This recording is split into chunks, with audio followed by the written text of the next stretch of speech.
Subject છે computer, chapter number 9 રાઇટરનો પરિચય part 1 એ ચાલે છે બરાબર. રાઇટર શબ્દ પ્રક્રિયકનો પરિચય પાર્ટ 1.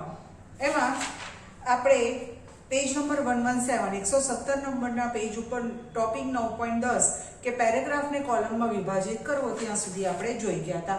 હવે છે 9.11 પેરેગ્રાફમાં રહેલા અક્ષરો અને શબ્દોની ગણતરી કરવી. તો એના માટે સૌથી પહેલા તમારે શું કરવું પડે? તો એક પેરેગ્રાફ ટાઈપ કરવો પડે. તો આ ટોપિકમાં તમને એવું કહેવામાં આવે છે કે તમે જેટલો બી પેરેગ્રાફ ટાઈપ કર્યો છે એમાં અક્ષરો કેટલા છે અને શબ્દો કેટલા છે એ તમારે કાઉન્ટ કરી અને બતાવવાનું છે. તો રાઇટર પ્રોગ્રામમાં પેરેગ્રાફમાં રહેલા અક્ષરો અને શબ્દોની ગણતરી કરી અને દર્શાવી શકે છે. તો એના માટે શેમાં જવાનું? ટૂલ્સ મેનુમાં જવાનું ને એમાંથી વર્ડ કાઉન્ટ વિકલ્પ ઉપર ક્લિક કરવાનું. વર્ડ કાઉન્ટ, વર્ડ એટલે શબ્દ અને કાઉન્ટ એટલે ગણવા બરાબર. આથી આકૃતિમાં દર્શાવ્યા મુજબ હોલ ડોક્યુમેન્ટ વિકલ્પ હેઠળ સંપૂર્ણ દસ્તાવેજમાં રહેલા શબ્દો અને અક્ષરોની સંખ્યા ગણવામાં આવશે. જેમ કે અહીંયા બતાવ્યું છે પેજ નંબર 118 ઉપર આકૃતિ 9.12 કે વર્ડ એટલે શબ્દો કેટલા છે. તો કરંટ સેક્શન એટલે અત્યારે કોઈ નથી, પણ નીચે બતાવ્યું છે હોલ ડોક્યુમેન્ટમાં કેટલા છે શબ્દો તો કે 90 અને કેરેક્ટર એટલે કે અક્ષર કેટલા છે તો કે 476 છે. જો દસ્તાવેજમાંથી અમુક લખાણ પસંદ કરેલો હશે તો કરંટ સિલેક્શન વિકલ્પ હેઠળ કરેલા લખાણના શબ્દો અને અક્ષરોની સંખ્યા દર્શાવાશે. ઓકે, ચલો લખી દઈએ 9.11 પેરેગ્રાફમાં રહેલા અક્ષરો અને શબ્દોની ગણતરી કરવી.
અને છેલ્લો ટોપિક છે 9.12 તે દસ્તાવેજનો સંગ્રહ કરવો. સંગ્રહ કરવો એટલે સેવ કરવો બરાબર. રાઇટર પ્રોગ્રામમાં તૈયાર કરેલા દસ્તાવેજનો સંગ્રહ કરવા માટે ફાઇલ મેનુમાંથી શેનો ઉપયોગ થાય છે?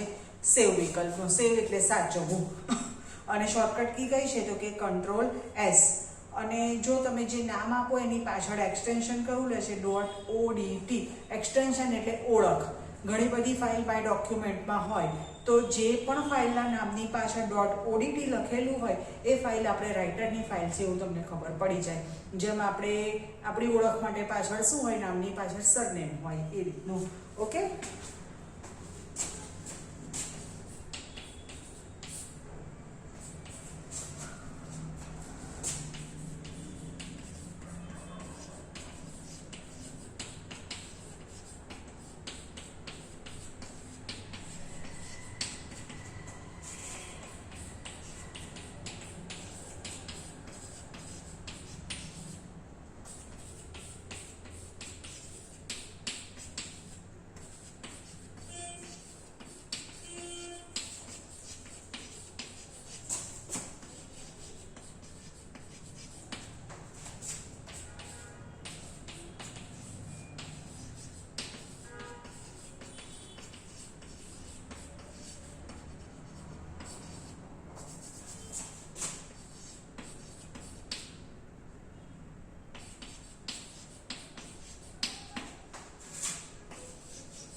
પેજ નંબર 120 ઉપર વિવિધ ટૂલ બટન અને તેનો ઉપયોગ. હવે ટૂલ બટન અહીંયા ડ્રો કરવાનું તો પોસિબલ નથી, પણ તમને વર્કશીટમાં પૂછી શકે કે ન્યૂ ટૂલ બટન છે એનો ઉપયોગ શું થાય, તો કે નવો દસ્તાવેજ બનાવવા. અથવા તે ઊંધું પૂછે કે બનાવેલ દસ્તાવેજ ખોલવા માટે કયું બટન વપરાય છે, તો કે ઓપન. બરાબર, એ રીતનું પૂછાઈ શકે. તો જોઈ લો પેજ નંબર 120 ઉપર ન્યૂ એટલે તમારે નવો ડોક્યુમેન્ટ બનાવવો છે તો કયા બટન ઉપર ક્લિક કરવાનું, ન્યૂ ઉપર. પછી તમે ડોક્યુમેન્ટ બનાવ્યો એને સેવ કરી દીધો અને પછી તમારે એને ઓપન કરવો છે તો શેમાં જવાનું, ઓપન પર. પછી ડોક્યુમેન્ટ બનાવ્યો અને એને સેવ કરવો હોય તો શેમાં જવાનું, સેવ ઉપર. પછી એની પ્રિન્ટ કઢાવી છે તો શેમાં જવાનું, પ્રિન્ટમાં. પછી ફોન્ટનો પ્રકાર બદલવો, એરિયલ હોય, ટાઈમ્સ ન્યૂ રોમન હોય, મોનોટાઇપ કર્સિવ હોય, એમ ઘણા બધા ફોન્ટ છે. એ બદલવું હોય તો શેમાં જવાનું, ફોન્ટમાં. પછી ફોન્ટની સાઇઝ વધારવા કે ઘટાડવા માટે શેમાં જવાનું, ફોન્ટ સાઇઝ. વધારો એને ઇન્ક્રીમેન્ટ કર્યું કહેવાય, ને ઘટાડો એને ડિક્રીમેન્ટ કર્યું કહેવાય. પછી બોલ્ડ એટલે લખાણ ઘટ્ટું કરવા, નોર્મલ કરતાં લખાણ ઘટ્ટું આવી જાય. કોઈ પણ લખાણ હોય ને પર્ટિક્યુલર રીતે અલગ પાડવું હોય તો શાનો ઉપયોગ થાય, બોલ્ડનો. પછી ઇટાલિક એટલે લખાણ કેવું થઈ જાય, ત્રાંસું થઈ જાય. અંડરલાઇન એટલે શું થાય, તો કે લખાણની નીચે લીટી આવે. પછી અલાઇન લેફ્ટ એટલે લખાણ ડાબી બાજુ ગોઠવાય. અલાઇન સેન્ટર એટલે લખાણ ક્યાં ગોઠવાય, વચ્ચે. અલાઇન રાઇટ એટલે લખાણ ક્યાં ગોઠવાય, જમણી બાજુ. અને જસ્ટિફાય એટલે બંને બાજુ સરખી જગ્યા. ધારો કે તમે ડાબી બાજુ 0.5 જેટલી જગ્યા લીધી હોય તો જમણી બાજુ પણ 0.5 જેટલી જગ્યા આવી જાય. બરાબર. પછી ફોન્ટ કલર એટલે લખાણનો રંગ બદલવા માટે, અને હાઇલાઇટ્સ એટલે લખાણને હાઇલાઇટ્સ કરવા માટે. બરાબર. ઘણા લોકોને એવી ટેવ હોય કે અમુક ફોન્ટ હોય, અમુક લખાણ હોય અગત્યનું હોય તો હાઇલાઇટ્સ કરી દે. માર્કર, આપણે નોર્મલ લખાણને હાઇલાઇટ્સ કરવા માટે માર્કરનો ઉપયોગ કરીએ છીએ, એવું તમે લોકો અહીંયા કરી શકો. તો પેજ નંબર 120 ઉપર વિવિધ ટૂલ બટનને તેનો ઉપયોગ આપેલો છે, એ તમને લોકોને વર્કશીટની અંદર પૂછાશે. એટલે દોરેલું ના હોય પણ તમને એવું પૂછી શકે કે આ ટૂલ બટન છે એનો ઉપયોગ શું થાય, અથવા તો ઉપયોગ પૂછ્યો હોય કે આ જો ઉપયોગ કરવો હોય તો એના માટે કયું ટૂલ બટન વપરાય છે. બરાબર. તો અહીંયા ચેપ્ટર નંબર 9 રાઇટરનો પરિચય 1 પાર્ટ 1 એ પતી જાય છે. બરાબર. અહીંયા જે કામનું છે આપણે થોડુંક લખી દઈએ.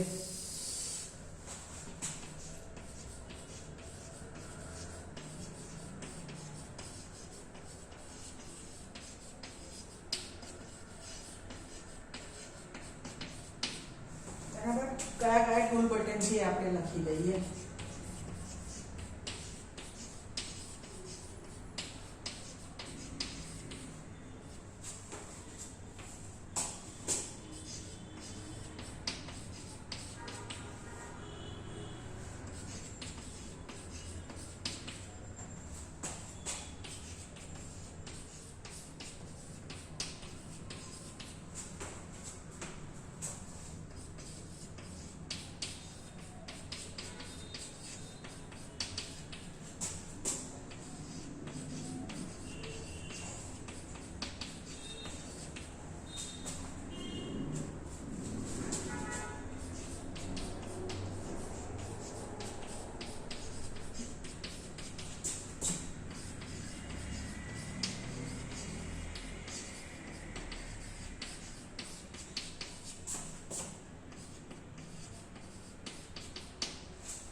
બધા વિવિધ ટૂલ્સ બટન છે ને એનો ઉપયોગ શું છે બુકમાંથી મેં તમને લોકોને સમજાયું.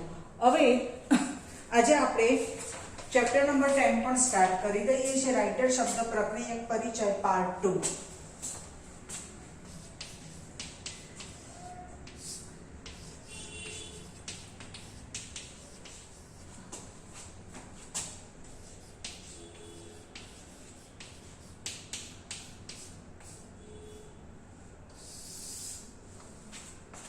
પહેલો ટોપિક છે ફાઇન્ડ એન્ડ રિપ્લેસ.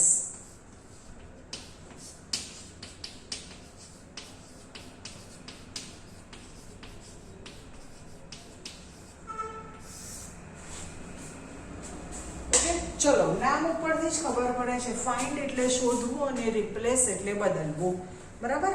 ડોક્યુમેન્ટમાંથી પર્ટિક્યુલર કોઈ શબ્દ શોધીને એની જગ્યાએ નવો શબ્દ કરી દો, એ પ્રોસિજરને શું કહેવાય? ફાઇન્ડ અને રિપ્લેસ. બરાબર.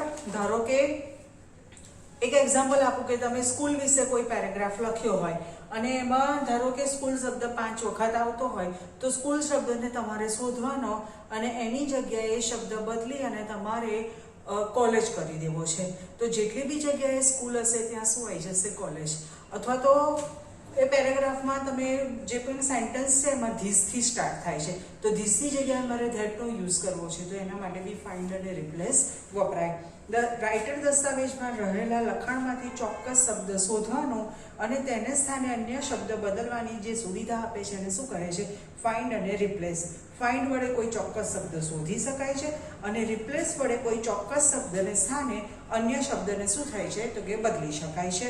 બરાબર. તો એના માટે શેનો ઉપયોગ થાય? તો કે એડિટ મેનુમાંથી ફાઇન્ડ અને રિપ્લેસ બટનનો ઉપયોગ કરવામાં આવે છે, અથવા તો એની શોર્ટકટ કી કઈ છે? તો કે કંટ્રોલ F. તો આકૃતિમાં દર્શાવ્યા પ્રમાણે ડાયલોગ બોક્સ જોવા મળશે. બરાબર. હવે એ લોકોએ લોજિકલ શબ્દ છે એને કાઢી અને નવો શબ્દ કયો લખ્યો છે? લોજિક.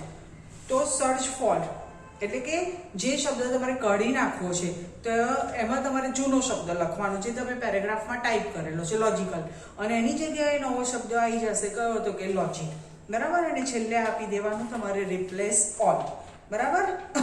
તો લોજિકલ શબ્દને સ્થાને કયો શબ્દ આવી જશે? તો કે લોજિક. બરાબર. લખી દઈએ. 10.1 પૂછાઈ શકે એવું છે તમને લોકોને. બરાબર.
હવે છે 10.2 ટૂલબાર.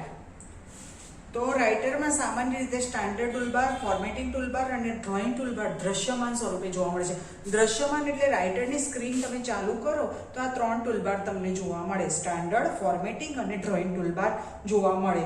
પણ જો કશું કામ કરતા એ અદ્રશ્ય થઈ જાય, ધેટ મીન્સ કે ઇનવિઝિબલ થઈ જાય, ગાયબ થઈ જાય, તો એને પાછું લાવવા માટે શેનો ઉપયોગ થાય? તો કે વ્યૂ મેનુમાંથી ટૂલબારનો ઉપયોગ કરવામાં આવે છે.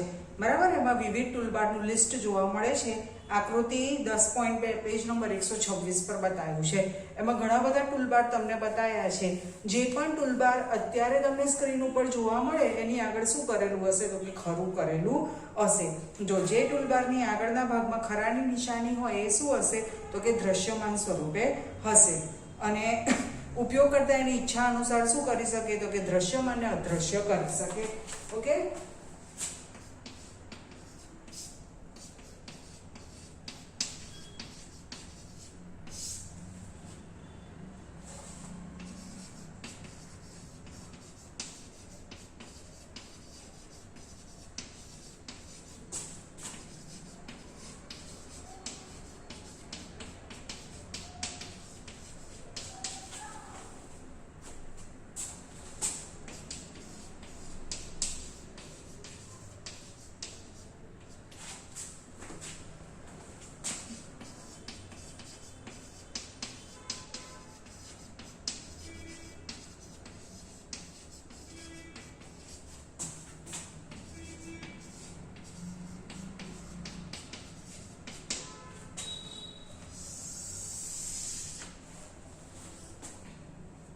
હવે છે 10.3 ઝૂમ અને વ્યૂ લેઆઉટ. ઓકે, ઝૂમ એટલે શું થાય? તો નોર્મલ કરતા સ્ક્રીન તમે મોટી કરી શકો તો એના માટે શેનો ઉપયોગ થાય? તો કે ઝૂમનો. રાઇટરમાં દસ્તાવેજને ઝૂમ એટલે કે પેજમાં મોટા કે નાના સ્વરૂપે દર્શાવવા માટે ઝૂમ વિકલ્પનો ઉપયોગ થાય છે. તેમજ દસ્તાવેજના લેઆઉટને બદલવા માટે વ્યૂ લેઆઉટનો ઉપયોગ થાય છે. બરાબર. એમાં જો લેઆઉટમાં ઓપ્શન છે ઓટોમેટિક, સિંગલ પેજ કે 2 કોલમમાં ડિવાઈડ કરવા છે એના માટે. તો દસ્તાવેજને ઝૂમ કરવા માટે શેનો ઉપયોગ થાય? તો કે વ્યૂ મેનુમાંથી ઝૂમનો. તો આથી આકૃતિમાં દર્શાવ્યા પ્રમાણે ઝૂમ અને વ્યૂ લેઆઉટનો ડાયલોગ બોક્સ જોવા મળશે. એમાં પાછું optimal, whole page, page with 100% અને વેરિયેબલ પ્રમાણે ઝૂમિંગ કરી શકાય. વેરિયેબલ એટલે પોતાની ઈચ્છા અનુસાર. ધારો કે 100% નું પેજ છે અને તમારે 135 જેટલું કરવું છે તો વેરિયેબલમાં જઈ અને તમે 135 આપી અને ઓકે આપો એટલે તમારું જે પેજ હોય 135% જેટલું મોટું થઈ જાય. અને વ્યૂ લેઆઉટમાં ઓટોમેટિક, સિંગલ પેજ અને કોલમ પ્રકારે દર્શાવી શકાય. પૂર્વ નિર્ધારિત રીતે ઓટોમેટિક પ્રકારે હોય છે. ઓકે, ચલો 10.3 કરું છે ઝૂમ અને વ્યૂ લેઆઉટ.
હવે 10.4 જોઈએ પિક્ચર. ડોક્યુમેન્ટમાં તમારે પિક્ચર એડ કરવું હોય તો રાઇટરમાં પિક્ચર કે સ્કેન કરેલા ચિત્ર ઉમેરી શકાય છે. સ્કેન કરેલા ચિત્ર એટલે સ્કેનર મશીનની મદદથી જે પણ પિક્ચર તમે કોમ્પ્યુટરમાં નાખ્યા હોય એ પિક્ચર તમે રાઇટરમાં ઉમેરી શકો. તો દસ્તાવેજમાં ચિત્ર ઉમેરવા માટે ઇન્સર્ટમાંથી શેમાં જવાનું? પિક્ચરમાં. ઇન્સર્ટ એટલે ઉમેરવું. ઇન્સર્ટ મેનુમાંથી કયા ઓપ્શનમાં જઈશું? પિક્ચરમાં. અહીં 2 વિકલ્પ ફ્રોમ ફાઇલ અને સ્કેન દર્શાવવામાં આવે છે. કોમ્પ્યુટરમાં ઉપલબ્ધ કોઈ ચિત્રને ઉમેરવા માટે ફ્રોમ ફાઇલ. કોમ્પ્યુટરની અંદર જ ઘણા બધા પિક્ચર રહેલા છે. એ પિક્ચર તમારે ઉમેરવું હોય તો શેમાં જવાનું? From file. અને કોઈ ચિત્રને સ્કેન કરીને ઉમેરવું હોય તો શેમાં જવાનું? સ્કેન. બરાબર. તો આપણે કોમ્પ્યુટરમાં પિક્ચર ઉમેરવા માટે શેનો ઉપયોગ કરીશું? From file. બરાબર. આથી ઇન્સર્ટ પિક્ચરનો ડાયલોગ બોક્સ જોવા મળશે. તો એ લોકોએ જો 10.5 છે એમાં પિક્ચર ઉમેર્યું છે. બરાબર. A computer is general purpose device that can be program to carry out a set of arithmetic and logic operation automatically. જો લખેલું છે લખાણ. બરાબર. તો આ રીતે ચિત્ર ઉમેરી અને તમે લખાણ પણ લખી શકો છો. બરાબર.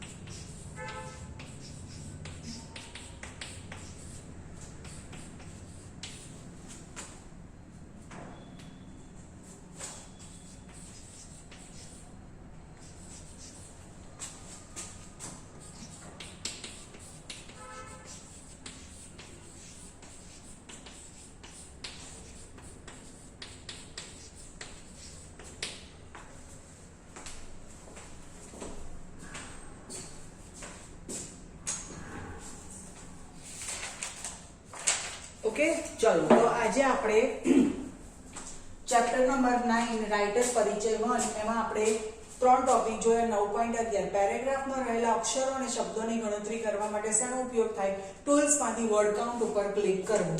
બરાબર, અક્ષર અને શબ્દ વચ્ચેનો ડિફરન્સ ખબર જ હશે. ધારો કે અહીંયા આવું લખ્યું છે કોઈ ઇંગ્લિશ કે ઝૂમ એન્ડ વ્યૂ લેઆઉટ, તો આમાં શબ્દ કેટલા છે? 4. ઝૂમ એક શબ્દ, એન્ડ બીજો શબ્દ, વ્યૂ ત્રીજો અને લેઆઉટ ચોથો. અને અક્ષર કેટલા છે? તો પહેલા શબ્દમાં 4, 1 2 3 4 4 અક્ષર. તો આ છે difference between word and character. બરાબર, તો એના માટે શેનો ઉપયોગ થાય છે? તો કે ટૂલ્સમાંથી વર્ડ કાઉન્ટનો ઉપયોગ થાય છે. બરાબર, હવે ડોક્યુમેન્ટને સેવ કરવું છે તો ફાઇલ મેનૂમાંથી સેવ આપવાનું અથવા તો શું આપી દેવાનું? Control S. બરાબર, કંટ્રોલ S એની શોર્ટકટ કી છે. એક્સટેન્શન કયું લેશે? તો કે .odt. બરાબર, ટેક્સ્ટનો T. હવે વિવિધ ટૂલ બટન્સનો ઉપયોગ. નવું ડોક્યુમેન્ટ બનાવવું છે તો ન્યૂ, બનાવેલું ડોક્યુમેન્ટ ખોલવું છે તો ઓપન, ડોક્યુમેન્ટને સેવ કરવું છે તો સેવ, ડોક્યુમેન્ટની પ્રિન્ટ આઉટ લેવી છે તો પ્રિન્ટ, ફોન્ટ બદલવા છે તો ફોન્ટ, ફોન્ટ નાના મોટા કરવા છે, વધારવા છે ઘટાડવા છે તો કે ફોન્ટ સાઇઝ, ફોન્ટ ડાર્ક કરવા છે તો બોલ્ડ, ફોન્ટને ત્રાંસા કરવા છે તો કે ઇટાલિક, ફોન્ટની નીચે લીટી દોરવી છે તો કે અંડરલાઇન, ફોન્ટને ડાબી બાજુ ગોઠવવા છે તો અલાઇનમેન્ટમાંથી લેફ્ટ, વચ્ચે ગોઠવવા છે તો સેન્ટર, જમણી બાજુ ગોઠવવા છે તો રાઈટ, બંને તરફ સરખી બાજુ બંને તરફ સ્પેસ કેવી સરખી રાખવી છે તો જસ્ટિફાઈ, ફોન્ટને કલર આપવા છે તો ફોન્ટ કલર, અને ફોન્ટને હાઇલાઇટ કરવા છે તો હાઇલાઇટ્સ બટનનો ઉપયોગ થાય છે. બરાબર, હવે છે 10.1 ફાઇન્ડ અને રિપ્લેસ. પર્ટિક્યુલર લખાણમાંથી કોઈ શબ્દ, જેમ કે મેં તમને ધીસ અને ધેટનું એક્ઝામ્પલ આપ્યું અને સ્કૂલ ને કોલેજનું એક્ઝામ્પલ આપ્યું, બુકમાં લોકોએ એક્ઝામ્પલ આપ્યું છે લોજિકને બદલે લોજિકલ. તો પર્ટિક્યુલર કોઈ ચોક્કસ શબ્દને શોધવા માટે શેનો ઉપયોગ થાય છે? તો કે ફાઇન્ડ. અને એ શબ્દને સ્થાને નવો શબ્દ બદલવા માટે શેનો ઉપયોગ થાય છે? તો કે રિપ્લેસ. બરાબર, એના માટે કયા મેનૂનો ઉપયોગ થાય છે? તો કે એડિટ. બરાબર, હવે સ્ટાન્ડર્ડ ટૂલબાર, ફોર્મેટિંગ ટૂલબાર અને ત્રીજું કયું છે? તો કે ડ્રોઈંગ ટૂલબાર. એ ડોક્યુમેન્ટમાં પહેલેથી વિઝિબલ હોય, પણ જો કોઈ કારણસર ગાયબ થઈ જાય તો એને પાછું લાવવું છે તો કયા મેનૂનો ઉપયોગ થાય? વ્યૂ. વ્યૂમાંથી ટૂલબારમાં જવાનું, ઘણા બધા લિસ્ટ બનાવે, જે ટૂલબાર જોઈતું હોય એના પર ક્લિક કરો તો બહાર આવી જાય, અને કદાચ હોય ને કાઢી નાખવું હોય તો એના પર ક્લિક કરવાનું એટલે પાછું જતું રહેશે. ઝૂમ, પિક્ચર મોટું કરવું છે તો ઝૂમનો ઉપયોગ થાય. એમાં 5 ઓપ્શન જોવા મળશે. બરાબર, અને લેઆઉટ, તમારું પેજ કયા પ્રકારે ગોઠવવું છે તો એમાં 3 ઓપ્શન જોવા મળશે. બરાબર, હવે ડોક્યુમેન્ટમાં પિક્ચર ઉમેરવું છે તો ઇન્સર્ટમાં જઈ અને પિક્ચરમાં જવાનું. 2 રીતે પિક્ચર ઉમેરી શકાય. કોમ્પ્યુટરની અંદર પહેલેથી જ પિક્ચર હોય તો શેના પર ક્લિક કરવાનું? From file. અને તમે તમારો ફોટો સ્કેનરની મદદથી સ્કેન કરાયેલો હોય અને એ લાવવું હોય તો શેનો ઉપયોગ કરવાનો? સ્કેનનો ઉપયોગ કરવાનો રહેશે. બરાબર, તો આજે આપણે ચેપ્ટર નંબર 9 ફિનિશ કર્યું અને ચેપ્ટર નંબર 10 માં ટોપિક 10.4 પિક્ચર સુધી લીધું. બરાબર, નેક્સ્ટ વિડીયોમાં ટોપિક 10.5 સ્પેશિયલ કેરેક્ટર બતાવતા પહેલા હું તમને લોકોને રાઇટરની સ્ક્રીનનો પરિચય આપીશ પ્રેક્ટિકલમાં, અને ટોપિક 10.4 પિક્ચર સુધી પ્રેક્ટિકલ કરીને બતાવીશ. બરાબર, પછી આપણે 10.5 લઈશું. ઓકે, નમસ્કાર, હરિઓમ.